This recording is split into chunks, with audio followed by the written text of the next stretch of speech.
Welcome back to the final episode of Macbeth Act 1 Scene 4. In our previous video, we had seen how King Duncan was overjoyed to finally meet the war heroes Macbeth and Banquo. He expressed his gratitude and his deep affection towards them. What happens next? Let's find out. King, my plenteous joys, he says that there are plenty of reasons for me to be joyful. Wanton in fullness, so he has plenteous joys means he has an abundance of happiness at this point. Wanton in fullness, and the joy is unrestrained and his heart is full. Seek to hide themselves in drops of sorrow. Drops of sorrow, it is what? Drops of sorrow is referring to, this particular phrase is referring to tears of joy. He's so full and overjoyed that he wishes to weep. Sons, kinsmen, thanes, and you whose places are the nearest. So he makes a formal announcement. He says that those of you who are nearest to me, who are closest to me, know we will establish our estate upon our eldest Malcolm, whom we name hereafter the Prince of Cumberland. Now, it is a title, Prince of Cumberland is a title that is given to the next heir of Scotland. So the king is trying to announce that Malcolm will be the next king, which honor must not unaccompanied invest him only. So he says that Malcolm will not be the only one who will be bestowed with titles, who will be bestowed with something that he deserves. But signs of nobleness like stars shall shine on all deservers. So he says, but good fortune will accompany everyone who deserves it. From hence to Inverness. So the last line is spoken directly to Macbeth, and the king says, from here I will travel to Inverness, where Macbeth lives, where his castle is situated, and bind us further to you.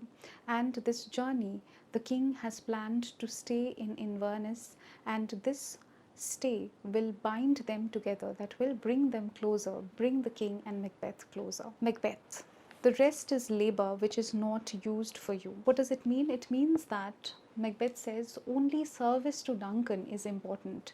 Even rest is not as important as his service to Duncan. Everything else is worthless. I will be myself the harbinger. Who is a harbinger? Harbinger is an officer who goes before the king to arrange for the king's journey and his lodgings. So Macbeth says he himself will be the harbinger and make joyful the hearing of my wife with your approach. And he will give his wife the good news of the king's approach. So humbly take my leave, and Macbeth takes his leave. King, as always overjoyed and deeply affectionate towards Macbeth, says, my worthy courter. How ironic, he says that Macbeth is the worthy courter. He is worthy or deserving of this particular title. Macbeth aside, we know that the encounter with the witches has already stirred dark and deep desires in Macbeth. What now does this particular aside reveal? The Prince of Cumberland, that is a step on which I must fall down or else overleap. Now the Prince of Cumberland, he sees it as a threat. He sees it as a barrier, as an obstruction towards his step to success, towards his step to the throne. He thinks that either I will have to fall down, that is bow down in front of Malcolm, or else jump over. Overleap is jump over, for in my way it lies. That is, this new development, new announcement is obstructing his way to success, his way to reach the throne. Stars, hide your fires, let not light see my black and deep desires.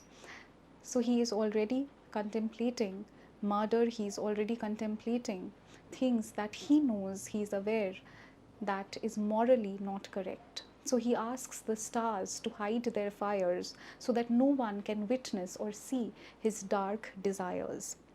The eye wink at the hand. He says, let the eyes also not see the action of the hand. Yet let that be which the eye fears when it is done to see.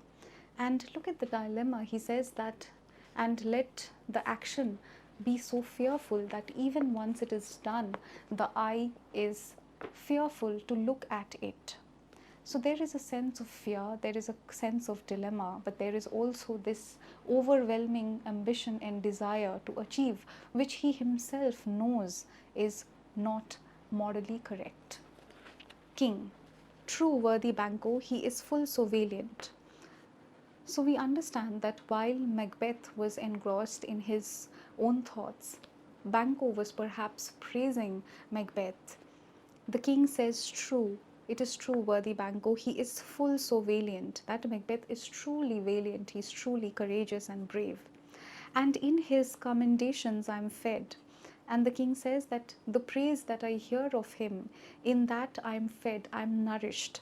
It is a banquet to me. Banquet is where different kinds of food items are kept for one to devour. So he feels that any praise to Macbeth is a source of personal joy and nourishment for the king. Perhaps because the king had seen his potential and is personally invested in Macbeth's achievements. Let's after him, that is, let's follow Macbeth, whose care is gone before to bid us welcome. So he says that he's so concerned and he cares for my comfort so much that he has gone before me so that he can welcome me appropriately. It is a peerless kinsman, and he says he is a matchless kinsman. There is no one like Macbeth. And all the characters leave the stage. The significance of the scene will be discussed in the next video. Stay tuned for such analytical explorations. If you like my work, do not forget to like, share, and subscribe to my channel. Thank you for watching.